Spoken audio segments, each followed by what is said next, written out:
Praise the Lord. फिर से हम प्रभु की उपस्थिति में आए हैं। आज हम इस तीसरे सेशन में आगे बढ़ने से पहले आइए प्रार्थना करें।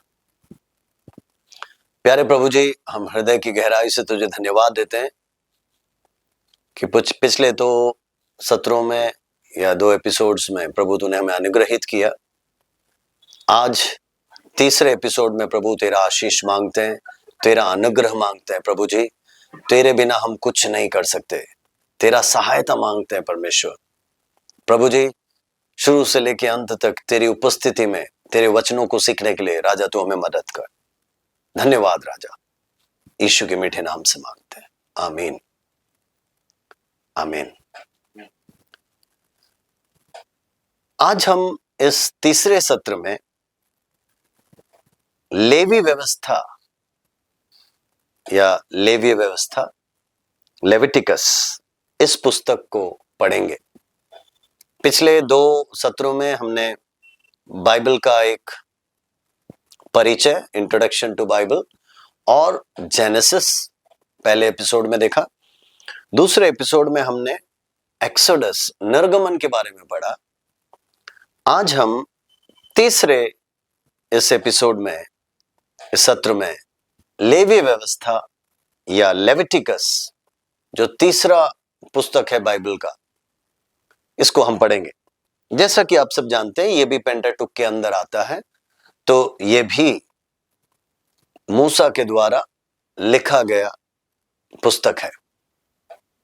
अब लेवी व्यवस्था जब हम पढ़ते हैं, प्राचीन इज़राइल में जो प्रचलित आराधनाएं, धर्म विधियां हैं, इन सब के संबंधित नियमों का वर्णन है ना। This book is full of loss.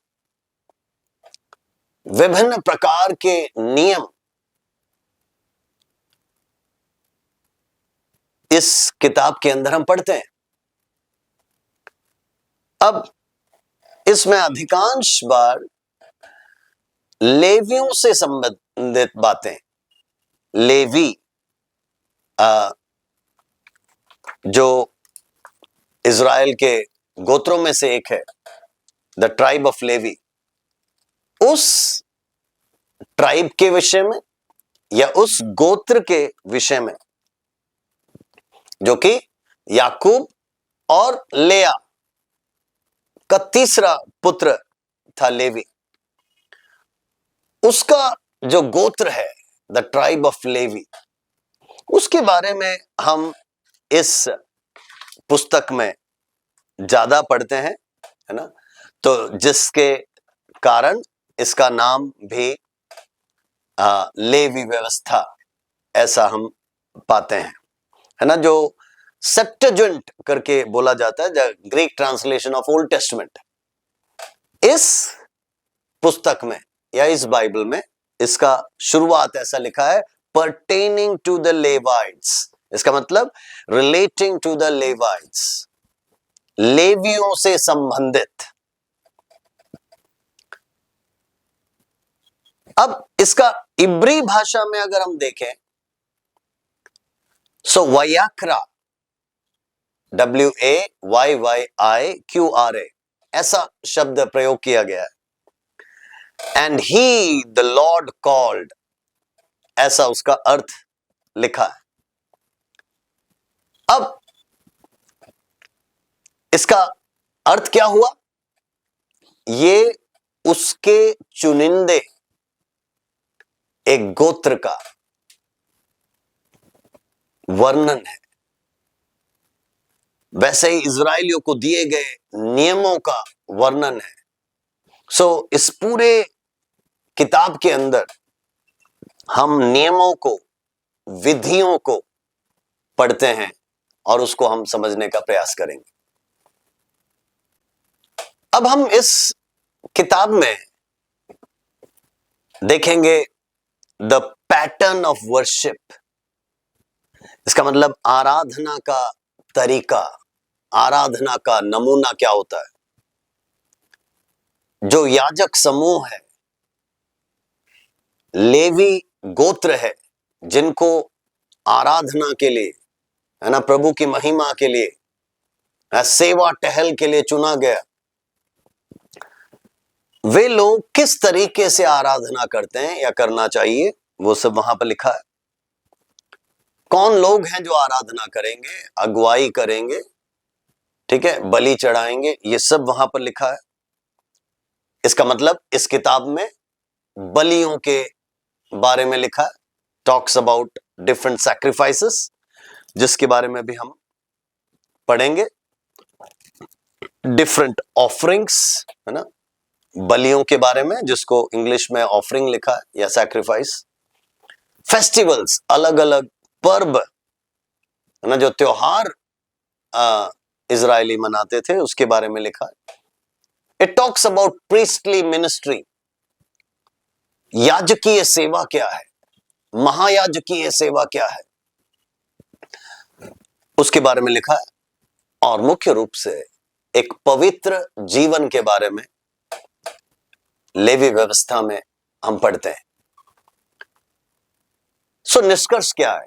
निष्कर्ष ये है कि लेवी व्यवस्था का ये किताब प्रभु की आराधना, उसके नियम, उसके लोग, है ना, लेवी जो गोत्र को प्रभु ने चुना इस आराधना के लिए, सेवा टहल के लिए, उनके बारे में सारे नियम, आराधना के नियम, सारी बातें इस किताब के अंदर हम पढ़ते हैं।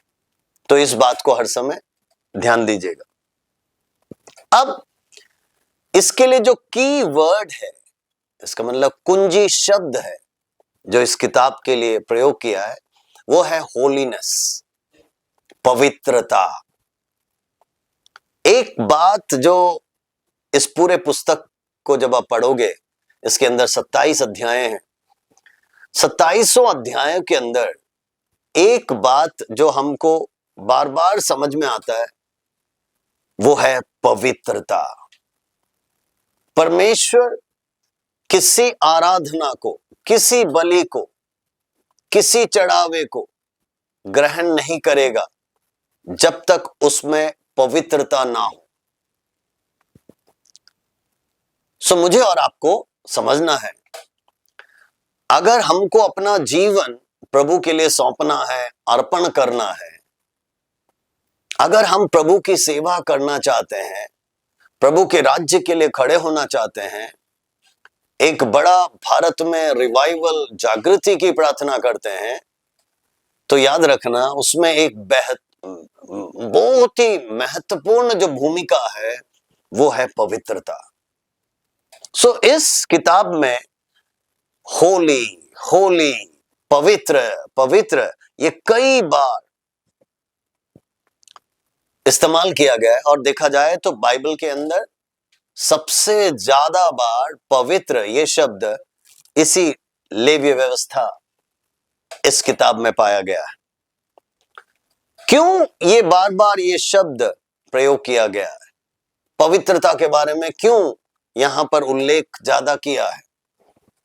क्योंकि परमेश्वर ये चाहता कि मेरी चुनी हुई प्रजा, मेरे चुने हुए लोग, मेरा चुना हुआ आराधना के लिए, प्रभु की महिमा के लिए चुना हुआ गोत्र, वो पवित्र रहे, पवित्रता से शोभमान होकर उसकी आराधना करें।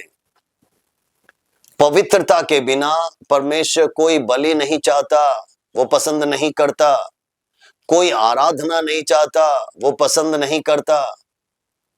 सो हर चीज में वो एक निष्कलंक हृदय, एक पवित्र हृदय मुझसे और आपसे चाहता है। Praise God, hallelujah. सो आप देखेंगे, चढ़ावा चढ़ाना है या बलि करना है तो भी एक निष्कलंक मेमना, इसका मतलब उस पशु में या उस बलि वस्तु में भी कोई कलंक नहीं होना चाहिए, किसी अंग की कमी नहीं होनी चाहिए। क्यों? परमेश्वर पवित्र है, वो पवित्र बलिदान को स्वीकारता है। अब दो मुख्य उद्देश्यों को इस किताब के अंदर हम देखते हैं। याजकों का सेवा क्या है, लेवी लोगों का या उस गोत्र का सेवा क्या है, वो हम यहां पर पढ़ते हैं। उससे हमको पता चलता है कि कौन याजक सेवा करेगा, कैसे सेवा करेगा, है ना, और किस रीति से करना है, ढंग, पैटर्न। मिलाप वाला तंबू में ना कौन प्रवेश करेगा, कैसे प्रवेश करेगा, सारे विधियां, सारे तरीके हम यहां पर पाते हैं। सो पूरे बाइबल के अंदर ये एक पुस्तक उसके लिए जाना जाता है कि याजक लोग या लेवी लोग किस रीति से आराधना करें, ठीक है, कौन करेगा, कैसे करेगा, सारा उल्लेख इस किताब के अंदर। दूसरा जो मुख्य उद्देश्य हम लेवी व्यवस्था पुस्तक से देखते हैं वो है rules and regulations for worship.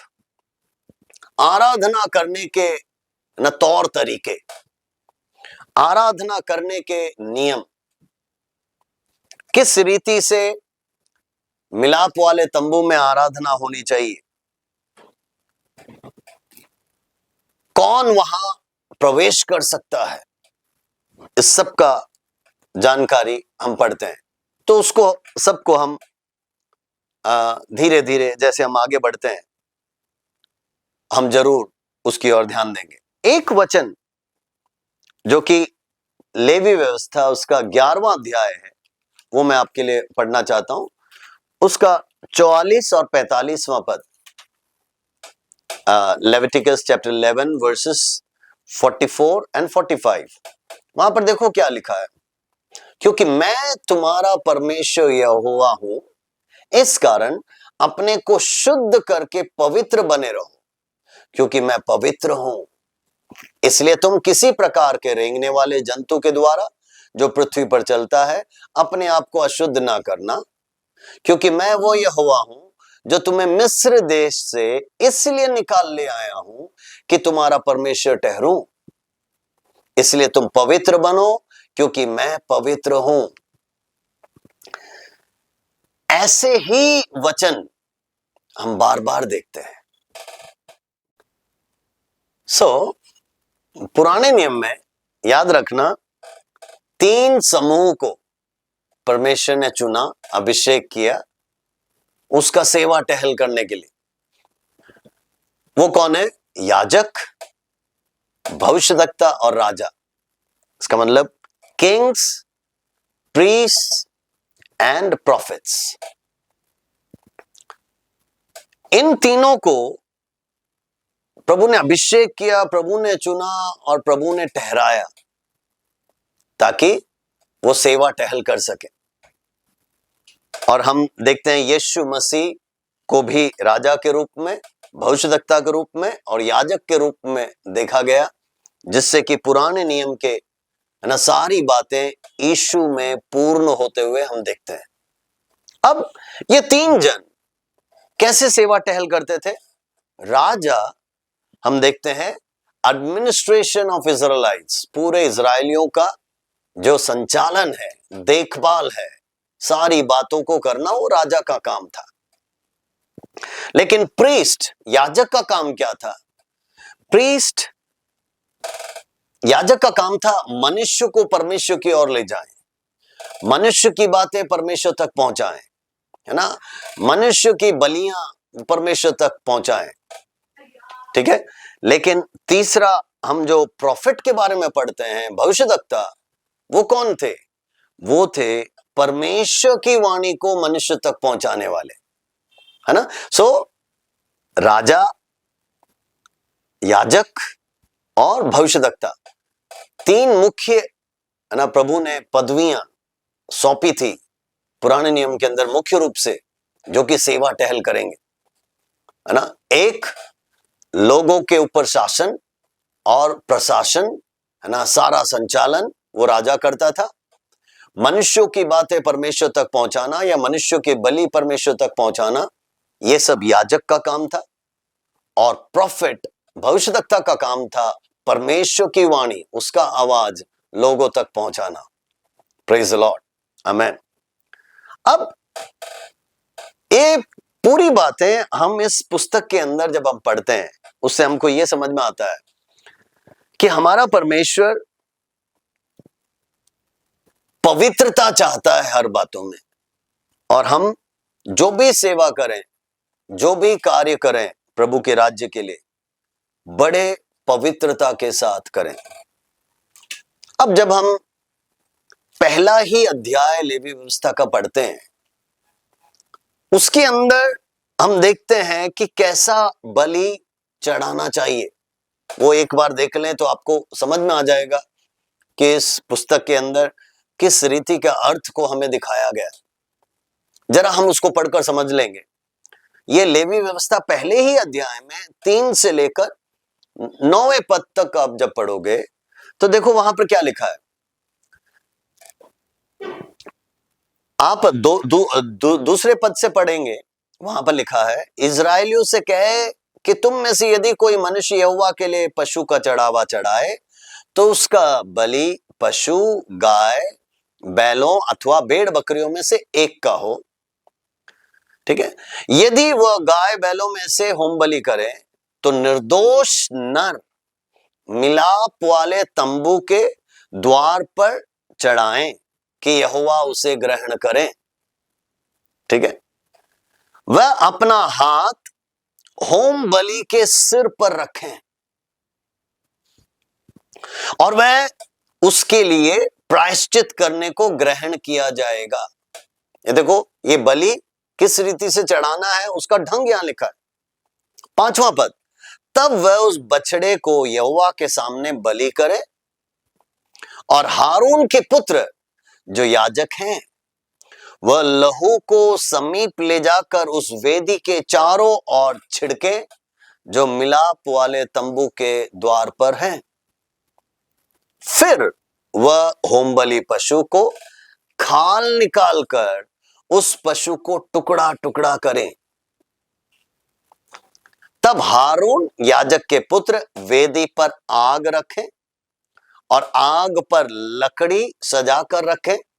8वां पद, हारून के पुत्र जो याजक हैं वह सिर और चर्बी समेत पशु के टुकड़ों को उस लकड़ी पर जो वेदी के आग पर होगी सजा कर रखें और वह उनकी अंतड़ियों और पैरों को जल से धोएं। तब याजक सब को वेदी पर जलाए कि वह होम बलि यहोवा के लिए सुखदायक सुगंध वाला हवन ठहरे या अर्पण ठहरे, बलि ठहरे। तो देखो यहां पर एक प्रक्रिया, एक प्रोसेस को बताया है। उस प्रक्रिया को समझो तभी आपको पता चलेगा कि पवित्रता के बारे में कितना ज्यादा ध्यान दिया जा रहा है एक बलि के लिए, एक आराधना के लिए। कि जो पशु आप बलि चढ़ाने के लिए लाना चाहते हो वो निर्दोष हो, है ना, निर्दोष नर हो। और वहां पर बताया गया है किस रीति से आपको ना जो प्रायश्चित करने के लिए आ रहा है उसका हाथ, है ना, उस होम बलि पशु के सिर पर रखना चाहिए। और उसके बाद हारून के पुत्र उसके लहू को लेकर छिड़केंगे। कैसे उसको, उसका खाल उतारना है, उसको साफ करना है। ये सब बहुत अर्थों को समझाता है। खाल उतारना, इसका मतलब क्या है? प्रभु के चरणों में जब आप आते हैं ना, कोई नखरे मत दिखाओ। स्टाइल के वस्तु, स्टाइल के वस्त्र, प्रभु ये कुछ भी नहीं चाहता है। प्रभु के सामने जब आओ ना, हम नग्न आए थे, नग्न जाएंगे, जैसा वचन में लिखा है वैसे ही आप खाली आओ, खोखले आओ, है ना, खाल निकाला हुआ, बिल्कुल साफ सुथरा प्रभु के चरणों में आओ और कहो, प्रभु तेरा बेटा आया है, प्रभु तेरी बेटी आई है, जैसे मैं हूं वैसे तेरे समय। देखो वैसा टुकड़ा टुकड़ा किया जाता, धोया जाता, फिर जलाया जाता, तब जाकर, है ना, ये एक सुखदायक सुगंध वाला, है ना, हवन या बलि के रूप में स्वीकारा जाएगा। इसका मतलब मुझे और आपको कितना अधिक समझना चाहिए कि आराधना में दिखावा नहीं, आराधना में नाटक नहीं। प्रभु चाहता है हम बिल्कुल खोखले हो जाएं, खाली हो जाएं, शून्य हो जाएं, पवित्र हो जाएं और पवित्रता से शोभायमान होकर उसकी आराधना करें। यह है सच्चाई, यह है सच्चा बलि। तो पहले ही अध्याय में उसका उल्लेख है। ठीक है, अब इसका मैं रूपरेखा थोड़ा सा आपको समझा दूं, आउटलाइन ऑफ लेविटिकस। लेवी व्यवस्था के पुस्तक को हम मुख्य रूप से 5 भागों में बांट सकते हैं। हालांकि सब पॉइंट्स या सब डिविजन्स भी हो सकते हैं, वर्गीकरण आप कितने भी प्रकार से कर सकते हो, लेकिन मुख्य रूप से 5 प्रकार में इस लेवी व्यवस्था को बांट सकते हैं। द आउटलाइन ऑफ लेविटिकस, रूपरेखा इस पुस्तक का। पहला है पहले अध्याय का 1 से लेकर 7वें अध्याय के 38 तक। इसका मतलब chapter 1 to 7 it talks about offerings and sacrifices. इसका मतलब चढ़ावा और बलिदान संबंधी नियम। क्या चढ़ावा होनी चाहिए, कैसे होनी चाहिए, बलिदान कैसा होना चाहिए, है ना, कहां होगा, कौन करेगा, किस प्रकार से होगा, ये सारे नियम हम पहले अध्याय से लेकर 7वें अध्याय तक देखते हैं। So Leviticus chapter 1 to 7 talks about offerings and sacrifices. अब 8वें अध्याय से लेकर आप 10वां अध्याय चैप्टर 8 to 10 हारून और उसके पुत्रों का याजकीय अभिषेक, है ना, the ordination, the installation and work of Aaron and his sons. Chapter 8, chapter 9, chapter 10, 8वां, 9वां और 10वां अध्याय हारून और उसके पुत्रों का याजकीय अभिषेक, उनका कामकाज क्या है ना, क्या करेंगे, कैसे करेंगे, कहां, ये सब चर्चा हम 8 से 10वें पद तक अध्याय तक देखते हैं। तीसरा जो भाग है वो है शुद्धता और अशुद्धता संबंधी नियम, चैप्टर 11 से लेकर चैप्टर 15 तक। लेवी व्यवस्था 11वें अध्याय से लेकर 15वें अध्याय तक हम शुद्धता और अशुद्धता संबंधी नियमों को देखते हैं।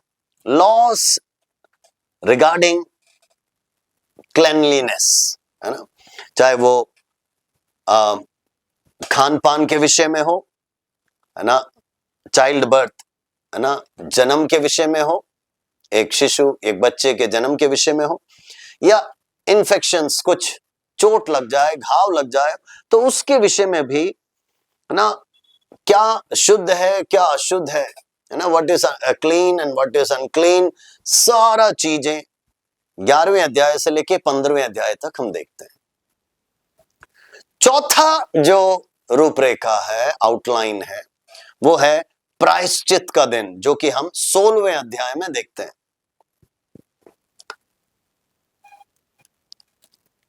The day of atonement, English में ऐसा कहते हैं। प्रायश्चित का दिन, किस प्रकार आप प्रायश्चित करोगे, कब करोगे, क्या करोगे, सारा जानकारी वहां पर लिखा है। और आखिरी भाग है 5वां, है ना, भाग, जो कि जीवन और आराधना में पवित्रता संबंधी नियम, चैप्टर 17 टू चैप्टर 27, 17वें अध्याय से लेकर 27वें अध्याय तक हमारे जीवन, है ना, और हमारे आराधना में पवित्रता संबंधी बातें यहां पर लिखा है। इसका मतलब our life, the regulations for worship, है ना, आवर ऑफरिंग्स, आवर होलीनेस, ये सब 17वें अध्याय से लेकर 27वें अध्याय तक हम देखते हैं। तो रूपरेखा, आउटलाइन ऑफ दिस एंटायर, है ना, बुक, हमने ये देखा कि 5 भागों में इसको बांटा गया है। ये 5 भागों को जब हम समझने का प्रयास करें तो इसमें मॉरल लॉस है। इसका मतलब नैतिक कानून या नियम, नैतिकता से संबंधित। दूसरा है सिविल लॉस, नागरिक, एक आम जनता से संबंधित क्या क्या नियम है, कानून है। एंड तीसरा सर्मोनियल लॉस, अनुष्ठानिक जो नियम है, कुछ समारोह करना है, कुछ विधि करनी है, तो उस विधि से संबंधित क्या क्या नियम है, कानून है, बताया गया। सो आप ऐसा कह सकते हैं, talks about moral laws, civil laws and ceremonial laws. इस पूरे लेवी व्यवस्था के अंदर, इस पुस्तक के अंदर, है ना, एक एक के जीवन, है ना, नैतिकता, एक आम नागरिक, उसका हक क्या है, उसके नियम क्या है, उसके कानून क्या है, क्या कर सकता है, क्या नहीं कर सकता है, और कोई विधि विधान है तो उसमें क्या क्या अनुष्ठानिक नियम होंगे, उस समारोह से संबंधित क्या क्या नियम होंगे, वो सब भी हम यहां पर पाते हैं। एक व्यक्ति को, एक इजरायली को कैसे जीना है, क्या वो कर सकते हैं, क्या नहीं कर सकते हैं, इन सब का एक पूर्ण ब्यौरा हम इस पुस्तक के अंदर देखते हैं। अब हम देखेंगे यहां पर मुख्य रूप से 5 बलियों के बारे में उल्लेख है और उसको हम समझने का प्रयास करेंगे। 5 टाइप्स ऑफ ऑफरिंग्स, या 5 प्रकार के बलि। पहला जो बलि है उसको बर्न्ट ऑफरिंग कहते हैं, होम बलि, जो कि हम पहले ही अध्याय में देखते हैं, होम बलि। दूसरा है ग्रेन ऑफरिंग, अन्न बलि, जो कि हम लेवी व्यवस्था उसके दूसरे अध्याय में देखते हैं। तीसरा है फेलोशिप ऑफरिंग और पीस ऑफरिंग। तीसरे अध्याय में हम देखते हैं मेल बलि, और वहां पर उसका विधि वगैरह सब लिखा है। तीसरा है मेल मिलाप, है ना, तो पीस ऑफरिंग भी कहते हैं या फेलोशिप ऑफरिंग, मेल बलि। चौथा है सिन ऑफरिंग, पाप बलि। उसकी विधि क्या है, क्या करना चाहिए, कैसे करना चाहिए, चौथे अध्याय में हम पढ़ते हैं। और पांचवा है गिल्ट और ट्रेसपास ऑफरिंग, इसका मतलब दोष बलि। ये हम 5वें अध्याय में और फिर उसी से संबंधित बातें आगे भी हम पढ़ते हैं। तो 5 प्रकार का बलि इजरायलियों के लिए परमेश्वर ने ठहराया। इसमें खाने पीने की सामग्री हो सकती है, इसमें पक्षियां हो सकती हैं, कबूतर, और इसमें एनिमल्स, जानवर भी हो सकते हैं। आप क्या क्या, है ना, आकर चढ़ाओगे। क्यों चढ़ाते हैं उसका भी कारण वहां पर लिखा है। एक होता है थैंक्स गिविंग ऑफरिंग, धन्यवाद की बलि। जब आप कुछ पाते हैं, कुछ आशीष पाते हैं, आपने खेत में कुछ आशीष पाया, तो उसके लिए एक बलि, है ना। इसका मतलब कृतज्ञता से, आभारी हृदय से प्रभु धन्यवाद। दूसरा होता है फॉरगिवनेस के लिए, इसका मतलब क्षमा प्राप्ति के लिए, है ना, जिसको हम बोलते हैं दोष बलि। कुछ गलती की, पाप की, जाने अनजाने में, है ना, कुछ बुराई हुई, अपराध हुई, तो उसके लिए बलि होती थी। और तीसरी बात है expression of relationship with God, परमेश्वर के साथ के रिश्ते के कारण दिया जाने वाला बलि। सो मुख्य रूप से बलि 3 कारणों के लिए होता था। एक धन्यवाद बलि, दूसरा प्रायश्चित बलि या दोष बलि, तीसरा प्रभु के साथ या उस परमेश्वर के साथ के रिश्ते से, है ना, आप कुछ प्रभु को चढ़ावा चढ़ाते हैं, बलि अर्पण करते हैं। अब देखिए, इन सभी बलियों के बारे में पढ़िएगा, इन सब विधियों के बारे में पढ़िए, तब आप देखेंगे ये सभी काफी शुद्धता के साथ, पवित्रता के साथ अर्पण किया जाना चाहिए, है ना। हमने पहले अध्याय में पढ़ा कि अगर वो होम बलि हो तो वो नर, है ना, जिसमें कोई दोष ना हो, निर्दोष नर को या निर्दोष पशु को लाना चाहिए। पक्षी भी लाएं तो निर्दोष हो, है ना, उसमें कोई कमी ना हो, याद रखा जाए। इन सब बातों से, इन बलियों से हम क्या सीखते हैं? भांति भांति के बलिदान है, विधि है, विधान है। इन सब बलियों से हमको एक बात समझ में आता है, in every walk of life our God is searching for holiness and total consecration to God.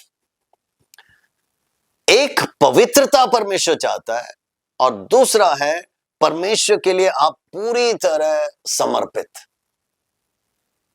Amen, praise the Lord. इसका मतलब मेरा और आपका जीवन एक आराधनामय जीवन हो, एक पवित्रता से भरा हुआ जीवन हो, एक समर्पित जीवन हो। ये हम इस पुस्तक से देखते हैं और पढ़ते हैं। और याद रखना, जब हम इन बातों को पढ़ते हैं, कई बार आप गलती करते हो तो उसका भुगतना आपको पड़ता है, तो पाप करते हो तो जरूर चढ़ावा चढ़ाना पड़ता है। इसका मतलब कई बार जो प्रायश्चित होता है वो मैंडेटरी हो जाता है, इसका मतलब उससे आप बच नहीं सकते, तो आपको बहाली या उस पापों से प्रायश्चित के लिए आपको जरूर बलि चढ़ाना पड़ता। हमने देखा कि बलि कैसे चढ़ाना है, बलि कौन कौन से हैं, है ना, परमेश्वर के साथ के रिश्ते के कारण, डेडिकेशन टू गॉड या उस कवेनेंट के कारण आप ये करते हैं। कई बार अनजाने में पाप होती है, लेकिन तब भी रेस्टिट्यूशन जरूरी है। रेस्टिट्यूशन का मतलब होता है बहाली, क्षतिपूर्ति, है ना, भरपाई। आपने जाने अनजाने में किसी के पशु को मार डाला, है ना, तो क्षतिपूर्ति कैसे करोगे, रेस्टिट्यूशन कैसे? तो ये सब बातें पूरा उल्लेख वहां पर हम पढ़ते हैं। एक सच्चाई ये है, जब आप सचमुच में अच्छे रीति से प्रभु के लिए कुछ चढ़ाओगे ना, तो वो वचन मुझे फिर से याद आता है जो कि लेवी व्यवस्था 1:9 में हमने आखिरी में पढ़ा था। तब यहोवा परमेश्वर उसे सुखदायक सुगंध वाला हवन ठहराएगा, बलि ठहराएगा, या हम ऐसा कह सकते हैं तब जाके परमेश्वर हमारे बलि को ग्रहण करेगा। आमीन। अब ये नियम, ये कानून किसे मिला? हम देखते हैं सीनाई के पर्वत पर परमेश्वर ने मूसा को बुलाया, और हम देखते हैं वो लगभग 40 दिन वहां परमेश्वर के साथ ना, जैसे कि हम दुनिया से अलग होकर या दुनिया के लोग और सोच और विचार सब से अलग होकर एक ऊंचाई पे आप गए हैं जहां पर केवल आप और परमेश्वर। वैसा एक सच्चाई हम देखते हैं। और जहां पर उस सिनाई पर्वत पर 40 दिन और 40 रात में ऐसा बताया जाता है कि परमेश्वर ने उसको बहुत सारे ना बातें समझाई, दिखलाई। ऐसा माना जाता है revelation of the hidden history, पूरा जो पेंटाटुक है ना, इसका मतलब व्यवस्थाएं, जो ये तोरा है, लॉ है, ये सब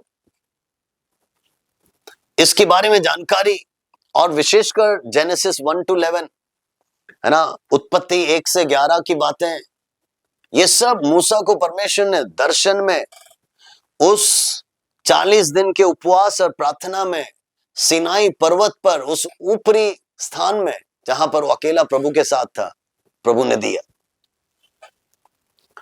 अब हम देखते हैं वहीं पर परमेश्वर ने 10 आज्ञाएं दी, 10 कमांडमेंट्स दिया। ना केवल 10 आज्ञाएं, बाकी आज्ञाएं भी परमेश्वर ने उसको उस 40 दिन के उपवास और प्रार्थना में उस ऊपरी कक्ष में या उस ऊंचाई में पर्वत की चोटी पर परमेश्वर ने उसको दिया। और हम देखते हैं परमेश्वर ने उसको वहां ब्लूप्रिंट ऑफ द टैबरनेकल, इसका मतलब मिलाप वाला तंबू का एक नक्शा। कुछ भी हम बिल्डिंग बनाते हैं तो उससे पहले एक ब्लूप्रिंट तैयार करते हैं, है ना, एक नक्शा तैयार होता है कि यहां पर ये होगा, यहां पर ये होगा, कितना लंबाई, कितना चौड़ाई।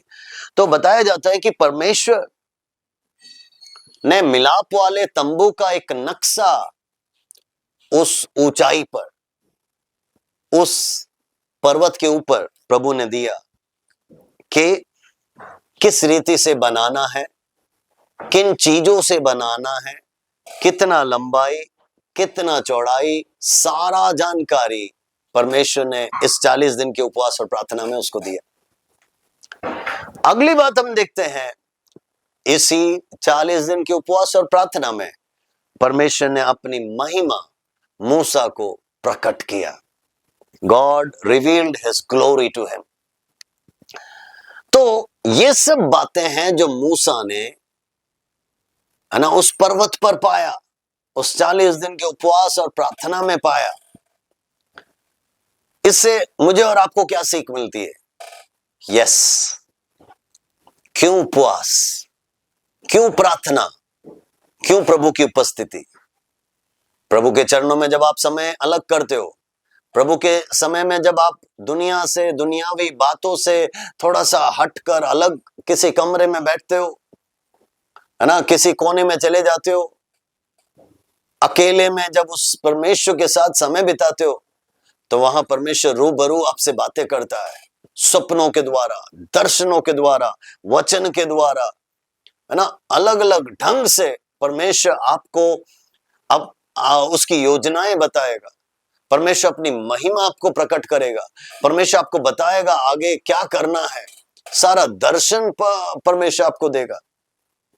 जैसे मूसा को ये सब बातें हमने देखा कि उत्पत्ति की बातें, है ना, पूरा पेंटाटुक 5 किताब जो है, वो सब बातें वहां पर प्रकट हुआ। वहां पर इसका मतलब पास्ट की बातें भी, उसके जन्मने से पहले की बातें भी परमेश्वर ने वहां प्रकट किया। 10 आज्ञाएं वहां दी, बाकी आज्ञाएं, है ना, इजराइलियों के लिए और क्या क्या विधि विधान है वो सब वहां पर दिया। मिलाप वाले तंबू का नक्शा दिया, और वैसा ही परमेश्वर ने अपनी महिमा प्रकट की।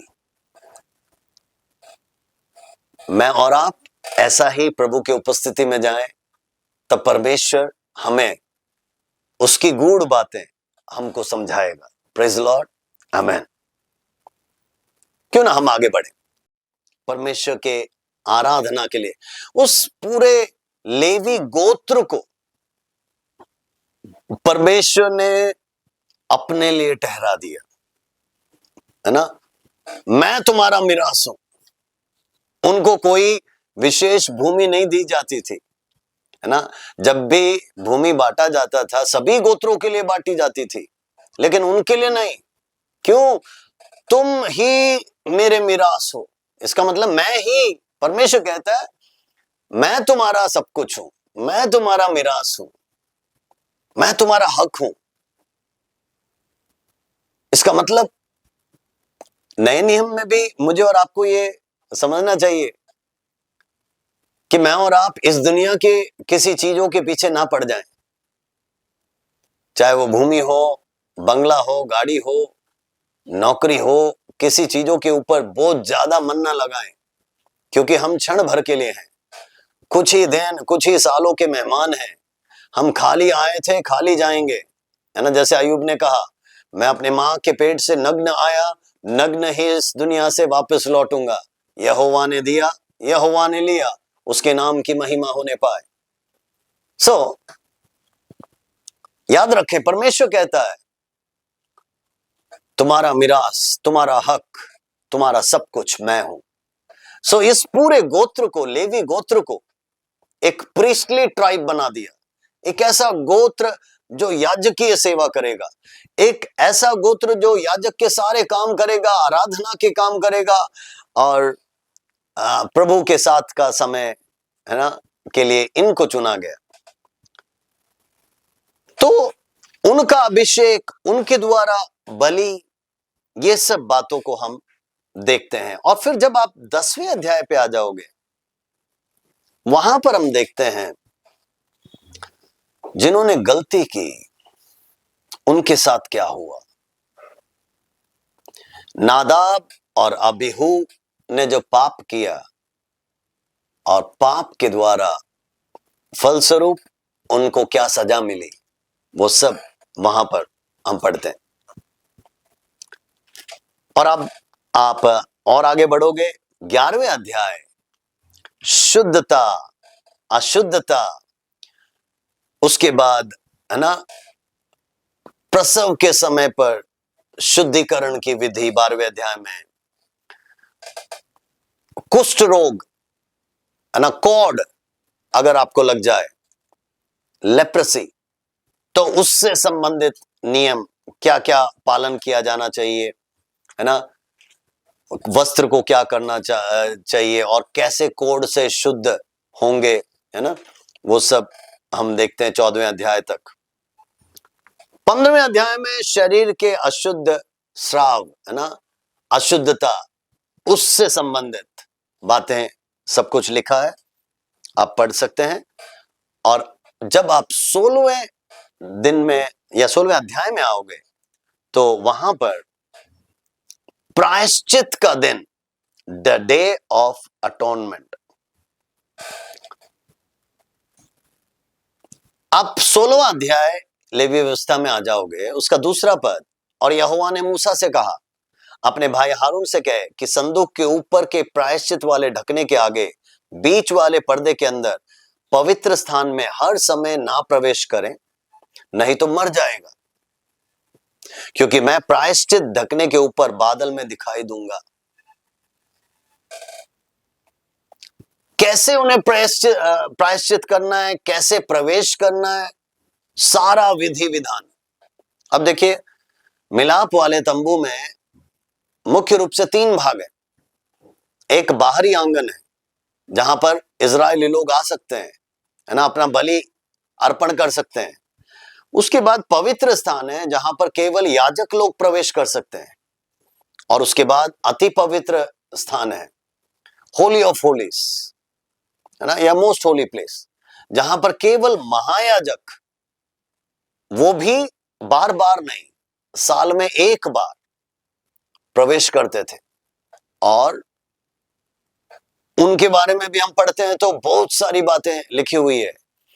कोई विद्वान कहते हैं उनके कमर पर, है ना, एक रस्सी बांधी होती या एक जंजीर बांधा होता, है ना, जिसको बाहर के आंगन तक, है ना, उसका कोना रहता, ताकि अशुद्धता से वो प्रवेश करेगा तो वहीं मर जाएगा, तो उसको लेने के लिए, उसका शव लेने के लिए भी कोई प्रवेश नहीं कर सकता, उस जंजीर से या उस रस्सी से खींचा जाता।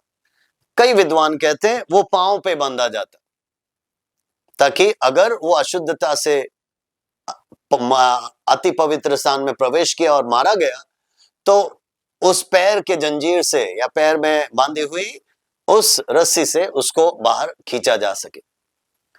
तो क्या होगा, कैसे होगा, प्रायश्चित कैसे करनी है, प्रायश्चित का बकरा कैसे लेना है, कैसे ढूंढना है, उसके बाद प्रायश्चित के दिन को कैसे मानना है, और फिर उस लहू का पवित्रता, ये सब बातें हम वहां पर देखते हैं। और ऐसे ही आपके पारिवारिक जीवन की बातें, आम नागरिक के नियम, है ना, यौन संबंधों के नियम, पवित्रता का आचरण, 18वां और 19वां अध्याय, है ना, इन सब के बारे में हम पढ़ते हैं।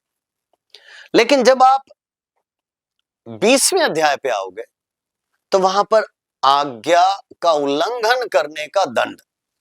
इसका मतलब, जब आप किसी बात को या परमेश्वर की व्यवस्था को पालन नहीं करते हैं तो उसके लिए क्या दंड है, वो सब बातें बहुत ही अच्छे रीति से, है ना, लिखा गया है,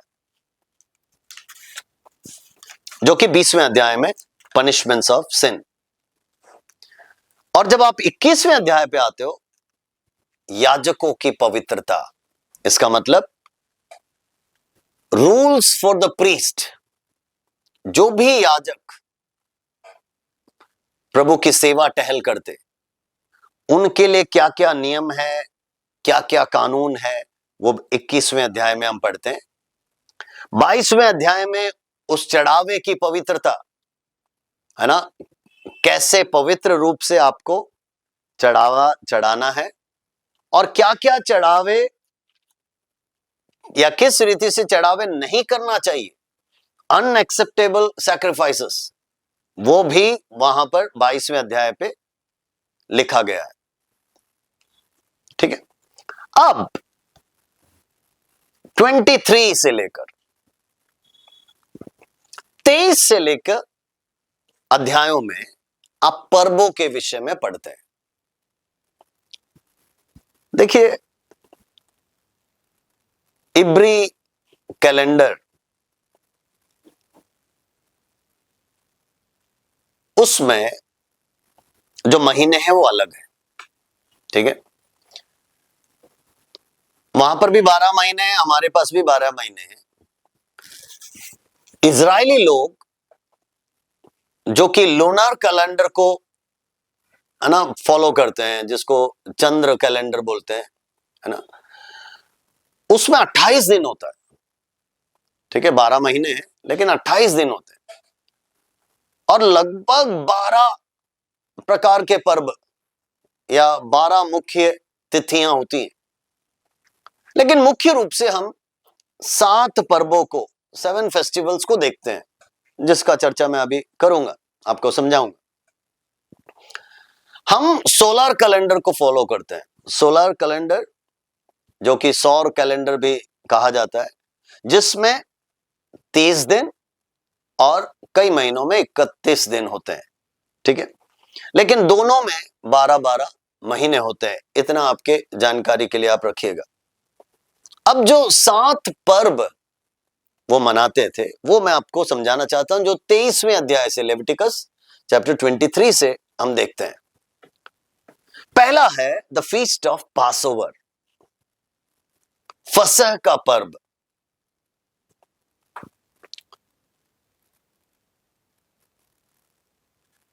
फीस्ट ऑफ पासओवर, फसह का पर्व,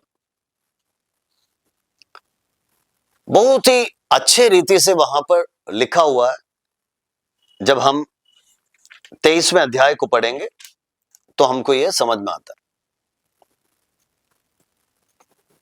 दूसरा पर्व है द फीस्ट ऑफ अनलीवेंड ब्रेड, अखमीरी रोटी का पर्व।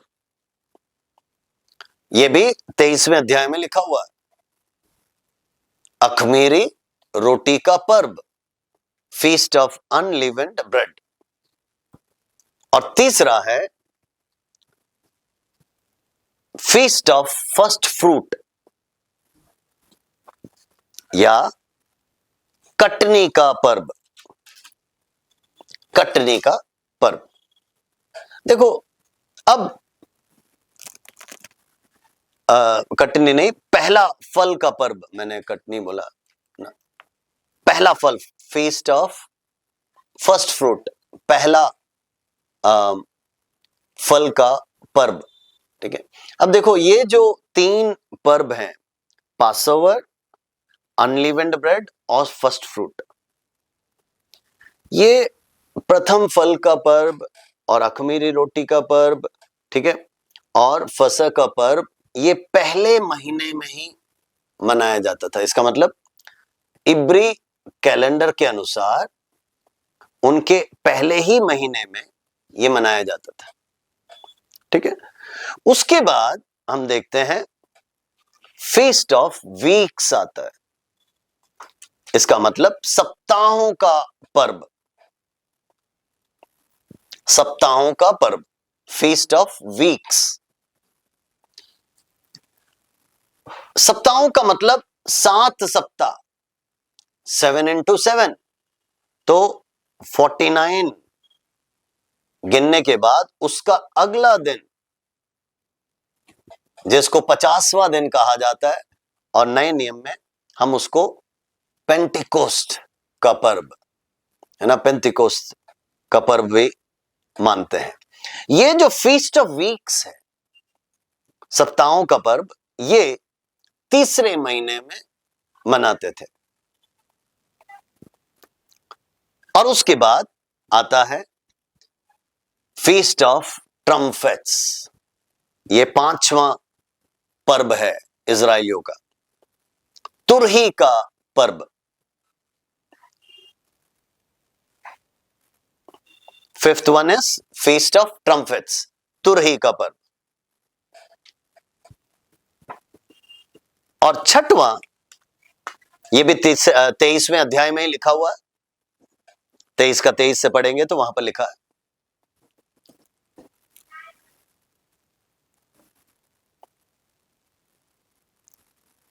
छठवां फीस्ट ऑफ अटोनमेंट, प्रायश्चित का पर्व, जो कि 23वें अध्याय के 26 से लेकर लिखा हुआ, प्रायश्चित का पर्व। और सातवां फीस्ट ऑफ टैबरनैकल्स, जो कि तंबुओं का पर्व या झोपड़ियों का पर्व भी कहा जाता है। तो इस प्रकार हम देखते हैं इजराइलियों के लिए मुख्य रूप से 7 पर्व होते थे, और ये जो आखिरी 3 है, इसका मतलब तुरही का पर्व, प्रायश्चित का पर्व और तंबुओं का पर्व या झोपड़ियों का पर्व, ये 7वें महीने में मनाया जाता था इजराइलियों के या यहूदी 7वें महीने में। तो मुख्य रूप से 7 पर्व, पहले हमने 5 बलि देखा था, और यहां पर अब 7 पर्व हम देखते हैं। देखिए, मुख्य रूप से हम देखते हैं वीट, गेहूं, और वाइन, दाखरस, ये मुख्य रूप से उनका जो कृषि या उनका उत्पादन में ये 2 बातें होती थी। और ये 2 बातें हम इजराइलियों का कल्चर, इजराइलियों का खान पान, उनका रहन सहन, है ना, इन सब बातों में हम ये पढ़ते हैं और देखते हैं। ठीक है, अब हम आखिरी अध्यायों में आ पहुंचे हैं। आखिरी अध्यायों में जैसा हमने शुरुआत में देखा कि जीवन और आराधना, इससे संबंधित बातें, और टैबरनैकल मिलाप वाला तंबू की बातें यहां पर लिखा हो गया। ठीक है, आखिरी अध्यायों में हम वहां पर पढ़ते हैं और कुछ और त्योहारों का भी वर्णन या कुछ और मुख्य दिनों का भी वर्णन 24वें अध्याय 25वें अध्याय वगैरह में लिखा है ना। इसका मतलब the Sabbath year, the year of jubilee, 7वां वर्ष, विश्राम वर्ष, जुबली वर्ष। ठीक है, ये सब का भी वहां पर कुछ कुछ बातें लिखी गई। अब देखिए, मैं आपको समाप्त करने से पहले टैबरनेकल या मिलाप वाले तंबू का भी कुछ बातें बताना चाहूंगा, क्योंकि 26वें अध्याय में तो आज्ञा पालन का आशीष लिखा है, उसके बाद आज्ञा उल्लंघन का दंड लिखा है। इसका मतलब when you are obeying, so there is a reward for obedience, लेकिन दूसरी ओर पनिशमेंट फॉर डिसोबीडियंस, जब आप आज्ञा का उल्लंघन करते हो क्या दंड मिलता है वो भी लिखा गया है। ठीक है, मैं टैबरनेकल के विषय में थोड़ा सा बताना चाहूंगा, मिलाप वाला तंबू। देखो, हम देखते हैं वहां पर मिनिस्ट्री ऑफ प्रीस्ट, याजकों का एक सेवा को हम देखते हैं। मिनिस्ट्री ऑफ हाई प्रीस्ट, महायाजक का सेवा वहां देखते हैं। मिनिस्ट्री ऑफ लेवाइट्स, लेवी लोगों का, है ना, सेवा वहां हम देखते हैं। सो 3 प्रकार के लोग हैं। अब हम इसी वर्ग में, लेवी वर्ग के अंदर जो वंशावली है उसमें केहाताइट्स, गेर्शोमाइट्स, मेराराइट्स, है ना, गर्शेमी लोग, मरारी लोग, केहाती, ये भी आप वचन में पढ़ेंगे। तो ये सब उनके वंशावलियों में आए हुए लोग हैं, जिनको सबको इस मिलाप वाले तंबू में अलग अलग काम सौंपे गए थे। ठीक है, उसके विषय में हम बहुत पढ़ सकते हैं, क्योंकि जैसे केहाताइट्स है, वो they will carry the tabernacle furnishing, है ना, उनको कुछ कुछ काम सौंपा गया था। गेर्शोमाइट्स जो थे, है ना, तो वो कोहाताइट्स जैसे ही नहीं, थोड़ा सा अलग काम करेंगे, है ना। जो लेवी हैं वो उस वाचा के संदूक को उठाएंगे, है ना। तो जब हम पढ़ते हैं ना इनके, जो कि हम आगे विशेषकर गिनती का पुस्तक पढ़ोगे, उसमें इनके कुछ कुछ बातें आपको समझ में आ जाएगा। लेकिन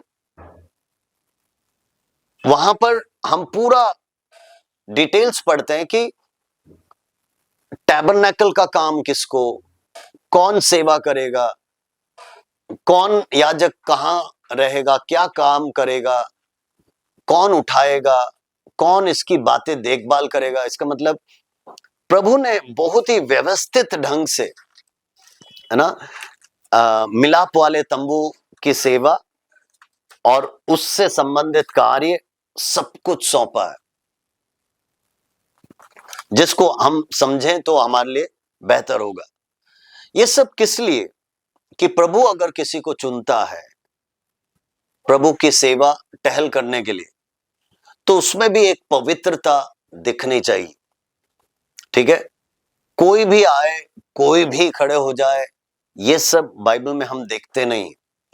अनुचित रीति से कोई भी बलि चढ़ाता स्वीकारा नहीं जाता, अनुचित रीति से कोई भी आराधना करता स्वीकारा नहीं जाता।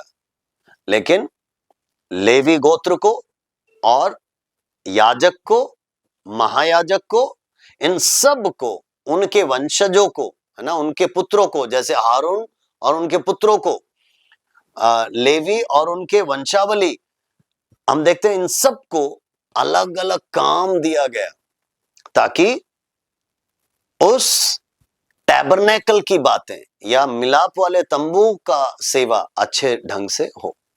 आखिरी बात, लेवी व्यवस्था में हम बार बार लेवी लेवी लेवी इस शब्द को पढ़ते हैं, तो इसके बारे में भी जानिएगा कि परमेश्वर ने लेवियों को चुनकर उनको क्या क्या काम सौंपा। एक, उनको रिलीजियस लीडरशिप दिया गया। इसका मतलब सारे धार्मिक बातें, धार्मिक अनुष्ठान वो लेवी लोग ही करेंगे। ठीक है, पूरे इजराइलियों के लिए धार्मिक अगुवे कौन है? लेवी लोग थे। यरूशलेम मंदिर में लेवी लोग काम करते या वो सेवा टहल करते, ये याद रखिएगा। टेम्पल सर्विसेज, इसका मतलब उस मंदिर की सारी सेवकाइयां वही करते थे। टीचिंग एंड जजिंग, शिक्षा देना, न्याय करना, ये सब लेवियों को सौंपा गया था। ट्रांसलेशन एंड एक्सप्लेनेशन, इसका मतलब जब भी तोरा व्यवस्था को पब्लिकली, सार्वजनिक तौर पर इजराइलियों के सामने पढ़ा जाता, ठीक है, तो उसको समझाना, उसका अर्थ बताना, ये लेवियों का काम था। प्रोटेक्शन ऑफ मोसाइक लॉ, इसका मतलब मोज़ेक जो मूसा के द्वारा जो कानून प्राप्त हुए उसका संरक्षण लेवियों का काम था। टैबरनेकल ड्यूटीज, मिलाप वाले तंबू का सारा काम लेवियों का। मैंने बताया सबको अलग अलग काम सौंपा गया था, है ना, किस रीति से पवित्रीकरण, किस रीति से ये विधि, किस रीति से बलि, किस रीति से पर्व, इन सब का अगुवाई लेवी लोग करते थे। और इसके अलावा कई जगह पे हम देखते हैं they were used for military service also. कभी कभी उनको कम टू द ड्यूटी, है ना, इसका मतलब युद्ध के लिए तैयार हो जाओ, युद्ध के लिए सामने आ जाओ, है ना। तो 23वां अध्याय अगर आप पढ़ लोगे तो वहां पर ड्यूटीज ऑफ द लेवाइट्स, लेवी लोगों का काम क्या है, लेवी लोगों को किस लिए चुना गया, वो सब वहां पर लिखा हो गया है। और आखिरी बात जो लेवी लोगों के लिए दिया गया है वो था गार्ड द हाई प्रीस्ट। इसका मतलब हारून जो कि महायाजक था, उसको संभालना, उसका देखरेख करना। ये आप गिनतियों की पुस्तक में देखते हैं, 3 अध्याय में 5 से लेकर पढ़ोगे तो वहां पर पूरा डिटेल्स लिखा है। लेकिन वो हम जब गिनती का पुस्तक आएगा तब हम उसको देखेंगे। लेकिन लेवी व्यवस्था आप समझ गए कि लेवियों के लिए क्या क्या काम था। ये सब काम आप देखें, पढ़ जाएंगे, तब आपको आखिरी में लेवी व्यवस्था 27वां अध्याय उसका 34 पढ़ना चाहिए, तब आपको समझ में आ जाएगा क्या। लेविटिकस चैप्टर 27 वर्सेस 34, जो आज्ञा यहोवा ने इजराइल के लिए सीनाई पर्वत पर मूसा को दी थी वो ये ही है। इसका मतलब परमेश्वर ने, ना, इंग्लिश में ऐसा लिखा, These are the commands the Lord gave Moses on Mount Sinai for the Israelites। तो देखिए, ये किताब नियमों से भरा हुआ, ये किताब लेवी क्या करेगा, याजक क्या करेगा, महायाजक क्या करेगा, कौन से पर्व हैं, कौन से बलि हैं, सबका एक ब्यौरा दिखाता है। मेरे और आपके लिए ये समझने के लिए बहुत ही उत्तम होगा कि नए नियम में भी परमेश्वर मुझसे और आपसे ऐसा ही कुछ चाहता है कि हम पवित्रता के साथ उसके चरणों में आए, पवित्रता के साथ उसकी आराधना करें, पवित्रता के साथ सेवा करें और प्रभु के लिए, है ना, एक उपयोगी पात्र ठहरे। हम प्रभु के गोत्र माने जाएं, प्रभु के चुने हुए वंशज माने गए हैं। बाइबल बहुत अच्छी तरह, पतरस की पत्री में भी हम देखते हैं कि हम एक चुने हुए वंशज हैं, है ना, खरीदे गए वंशज हैं। तो परमेश्वर करे कि हम एक महत्वपूर्ण सेवा सच्चाई के साथ, पवित्रता के साथ करें। प्रभु लेवी व्यवस्था के इस पुस्तक के द्वारा आप सभी को आशीषित करें। आइए हम प्रार्थना करें। प्यारे प्रभु जी, संक्षिप्त में इस लेवी व्यवस्था के पुस्तक को भी हमने समझने की कोशिश की है। प्रभु तू मदद कर कि सभी जो सुन रहे हैं, सीख रहे हैं, वो इन वचनों को, इन किताबों को बार बार पढ़ें और इन बातों को सुनकर प्रभु उनको आसानी से सब कुछ समझ में आ जाए। और ये प्रभु इनके जीवन में, इनके सेवा में, इनके परिवार में, इनके कार्यों में प्रभु लागू करने के लिए सबको मदद कर, सहायता कर। राजा धन्यवाद, तूने प्रार्थना सुना, आदर महिमा तुझे मिले। और ये छोटी सी दुआ यीशु के मीठे नाम से मांगते हैं, आमीन आमीन। Thank you.